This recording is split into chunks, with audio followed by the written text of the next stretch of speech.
Get the Friendo Club set up today and get access to over 700 Going In Raw bonus episodes, our monthly Big Blue predictions challenges, and the ability to ask questions at Going In Raw. We also offer the Steven Larson comic book and exclusive Friendo Club t-shirt. Just hit join here at youtube.com/Steven Larson or go to patreon.com/Steven Larson to sign up. Hey, Friendo, Steve here.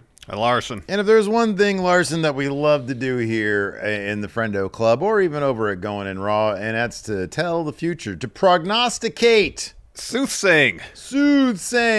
Yeah, man. Well, today we're not going to be doing the soothsaying. We're looking at your soothsayings.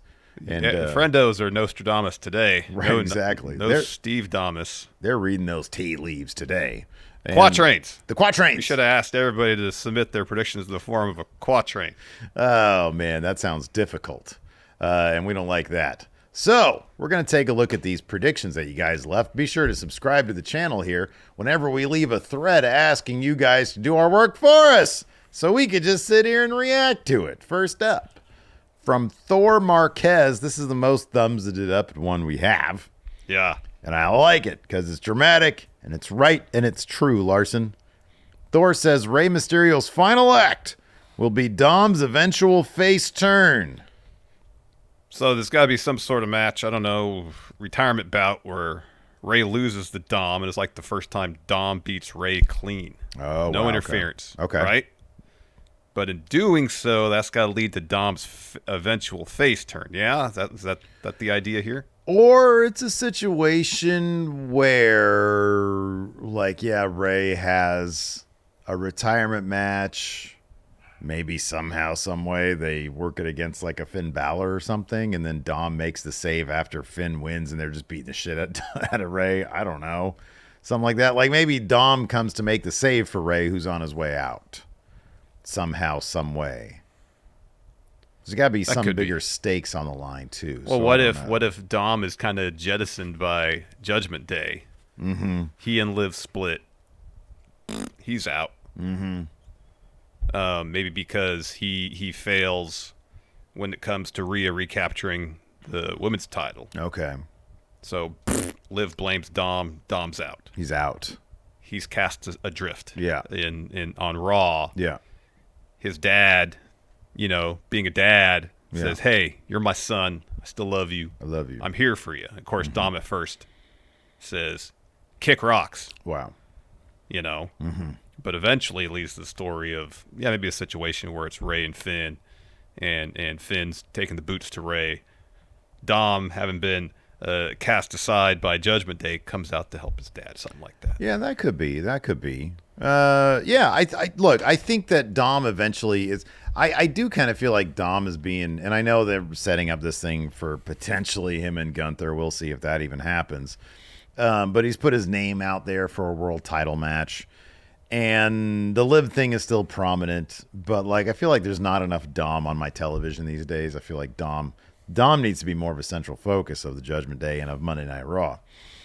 That being said, he still gets a tremendous response. He's a tremendous character, and I do feel like the bigger heel you are, the more of a face you can become when you turn face. And I think that people at some point will be ready for that, and it'll be huge. And I do think that it has to involve Rey Mysterio in some way. So I think, I could see this prediction coming true. Yes, this prediction will happen. Same. Quatrain says yes. I should have got my Magic 8 Ball over here. There you go. DJ Luke D prediction. Okay. WWE will have a televised 1-2-hour show from Monday to Friday in the coming year. So basically, they'll have new content every single day. So let's look at the calendar now. We got Raw on Monday, NXT on Tuesday. We got Speed on Wednesday on social medias. Friday, we got SmackDown. So really, they're only missing Thursday in terms of having new content up every day, every weekday. That's a good point. I'd say let's take Speed out of it. Do you think there's any way... Oh, yeah, the premise here is televised. Do you think there's any way that WWE would come up with... The big one, obviously, is Wednesdays. Yeah, Wednesday night opposite Dynamite, yeah. The big one is Wednesdays. Prime spot there, you want to combat that Turner spot there. The Wednesday night Turner spot, you combat that with an old Turner property, WCW on Netflix. Listen to me. All the old timers talking AJ Styles, LA Knight. You re-signed Bobby Lashley, The Undertaker, Kane. All the old timers. Ric Flair's back to wrestle. First match back Wednesday nights on Netflix. Ric Flair versus DDP. That'd be horrible, but that would be horrible. But what are you thinking with that? But I don't know, dude. Look, with this Netflix thing, if Netflix looks at the numbers and is like, oh my God, this is a bounty for us, I could see them ordering more content. Probably not WCW, but here's the thing. I guess the premise of this question doesn't necessarily state in-ring wrestling content every weekday. So it's a situation where you have your Raw, you have your NXT, you have your SmackDown on their respective nights. Wednesday, Thursday, you have, behind the scenes documentary type stuff. Wasn't there a rumor recently that production slate for 2 of those a week? But wasn't there a rumor recently that there were a report recently that Netflix is looking at a behind the scenes? Yeah, do more documentary type stuff. I do think that the spirit of the question is they're going to have wrestling every single week, and so that's what I'm sort of focusing on. Like, yeah. I'll be honest with you. I'd be surprised. I would honestly be surprised. You got to bring back 205 Live. Oh, jeez. But preceded by Cruiserweight Classic. If the Elon deal falls through, it's entirely possible that they keep Speed. They should to Netflix. You do Speed on Netflix, and you bring back to Facebook the Mixed Match Challenge on Mixed Match Challenge was fun. Whatever on Thursdays or whatever. Yeah. I mean, that's all goofy shit. They're not going to do that. Just pipe in like one camera from their house show circuit. There you go. Introduce the network title. Yeah, the network title. You interrupt network programming for a title defense. Bring back ECW. Oh, I don't know if that's going to happen, Steve. They could always do a licensing thing with other companies, but I don't think they really care about that shit anymore. They don't care about that stuff. So I don't know. I'll believe it when I see it. But so I'm going to say for now, DJ Luke says no. Yeah, not going to happen. Yeah, I'm leaning towards agreement with you, Steve. But if it does, we'll come back and say DJ Luke was right. Something about that guy. Cam Popplestone here says WrestleMania 41 will have Rock versus Cody for the title main eventing night 1, with the winner defending the title against the Rumble winner, Roman Reigns, the main event of night 2. I can actually see this happening. You have Rock beat Cody, which I think, if that match happens, is a likely outcome. Then you don't have to worry about Rock holding the title anytime soon, for any length of time, sorry. You don't have to worry about him vacating because he's not going to be there. Mm-hmm. So long as Rock is ring ready for 2 matches, 2 nights in a row, I could kind of see this happening. And you would think that the final boss would be Cody night 1. Oh, well, yeah, then we get Rock, because you need Rock Roman still. You just, 2 birds with 1 WrestleMania. Yeah. Okay. I could see that happening. I think it's a possibility. It's a very specific possibility, and on top of that, I firmly believe The Rock is still in negotiations as to what, if anything, he's going to do at WrestleMania. I think that whole thing with Dave Meltzer and the dirt sheets, I think he's playing games. Dwayne, if you want to leak some stuff to us, we are open. I've got a Twitter account, and now I've got a Blue Sky account. It's wrestlejuice.bsky. I was going to say, do you want to plug that right now? Yeah. So I'm open for business. Dwayne. So is the prediction for Steve that you're going to stop using Twitter and go exclusively to Blue Sky? Oh, yeah. That's the goal. Right now, though, my Blue Sky algorithm is nothing. Like, I don't really get anything out of it. I stare at them. That's why I stopped using Threads, because I was like, there's nothing here. I know, man. Like, come on. I need some of that juice that Twitter gives me. Here we go. Tyler Warden with a prediction. Says Raw will incorporate Netflix IP into angles and gimmick matches. Imagine a Stranger Things edition. Raw Underground, nada. Get me Raw upside down. Larson? Oh, no. I want this. I want a pay-per-view called Turning Point. It's a great documentary series on Netflix about the Cold War. I've been watching it. It's actually really good. Yeah, It's really good. It's It really is well made. Good. Yeah. I don't know what the stipulation for the matches would be, but it's a great name for a pay-per-view. Turning Point. I got it.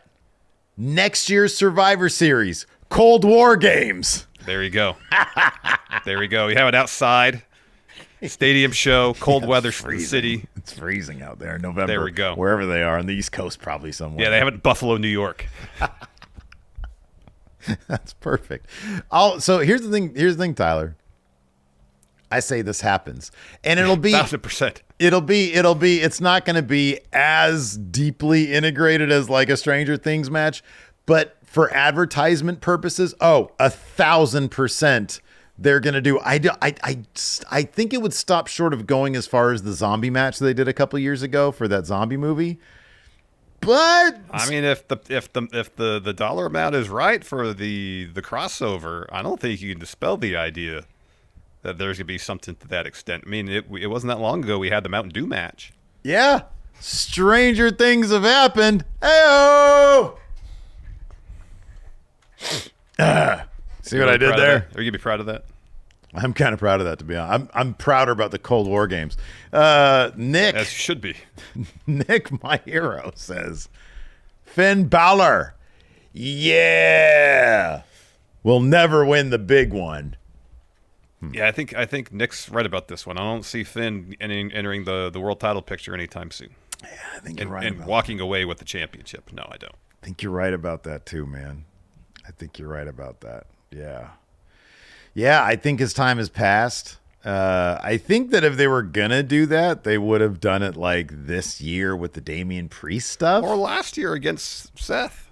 Or last year with Seth, yeah. Yeah, that seemed to kind of be the perfect opportunity to do it. But not much of a path for him now. I think he's probably, didn't he just recently resign or something? I think so, yeah. He's fine with that. He does cool shit. Static G Medina says, I think we're going to get more dream matches of John Cena than we actually think. He will break the forbidden door down. We're going to get Tanahashi versus Cena. Tanahashi's retiring 2026. Yeah. He's going to have the 2025 run. Cena versus John Moxley. Never seen that before. Could see that now. I know we've seen John Cena versus Dean Ambrose. Oh, wait. We were there for one of those matches. It was Cena, AJ, and Dean. And they opened up that pay-per-view. John Cena versus Bryan Danielson. Danielson's return match. There we go. Never seen before. Yeah, never seen that one happen. Match. John Cena versus Sting, maybe. Probably John Cena versus Zandig. You think John Cena's going to take one of those spills off the top of the building through onto a truck bed filled with all sorts of glass and tubes and stuff? You think? Oh yeah. Do. Absolutely. Like, you won't see me doing hardcore wrestling. So Larson, I'm going to say, as fun as this conversation has been, not going to happen. John Cena's dream matches are going to be strictly within the WWE, and then he will not wrestle again. Yeah. It's my firm belief. I wonder if Wade Barrett's get another crack at John Cena before John Cena retires. Wow, that's about as forbidden doors you're going to get. Crossing over from commentary back into this. I'm sure he's still in phenomenal shape. He could probably go. Yeah. That'd be a really fun one. That'd be a fun one, but unfortunately, he'd be buried again. Yeah. Not a different outcome this time. No. It'd be something. It'd be like for Wade, it'll be. What Nigel's story was for Bryan Danielson, that would be Wade taking on John Cena. And then at the end, he'd say either thank you or fuck you. I still don't know. Yeah, I'm still not sure which one it was. If it was thank you, why'd they bleep it out? Did they actually bleep it out? Well, they didn't bleep it out. They took the crowd audio and put it over whatever he was saying. That's how they censor things in AEW. Yeah, it's probably fuck you then. That's what I thought too. Dr. Howie says Cody versus Rock title for. Okay, so this is a different situation than the WrestleMania one. Cody versus Rock title for title, and the titles get merged because the Rock's got the People's Championship title. People's Championship, It's not a real title. The titles get merged, and we get an updated Winged Eagle out of those titles. Well, hey, if we get a Winged Eagle title, that'd be great, but I don't think that's happening. They want that title with the giant W logo on the front so they can give to the teams when they win championships and stuff, because it's good marketing for the company. I don't disagree with that. We'll end on this one. One-time loser. What a great name. Says Cena and Orton will both retire as 17-time champions. I think it's definitely possible for Cena. Yeah, maybe. He might. Do you think he'll beat Gunther then? Oh, boy. I don't know. There's a lot of people. I mean, yeah, it ain't going to be the Cody title. There's a lot of people. Could you imagine? Imagine this, the end of WrestleMania. You got Cena and Rock both as champions. That'd be pretty wild. That'd be insane. Pretty wild. I could see them doing that, too. Yeah, it's entirely possible. Because it's like the biggest WrestleMania. This is got to be the biggest thing. I like this one here real quick. Shotgun Sean, right before WrestleDream, he posted this. Moxley will lose against Danielson at WrestleDream, but Christian will cash in his contract and win the title off Danielson. God damn, pal, there's a lot of wrong answers there. Yeah, yeah. But you know what, Shotgun Sean? I applaud you for putting in your prediction. Thanks to everybody for your predictions. We appreciate it. We'll do this again sometime if this does well in the views. If not, I predict we Magic 8 Ball says highly unlikely. See you guys around. Goodbye.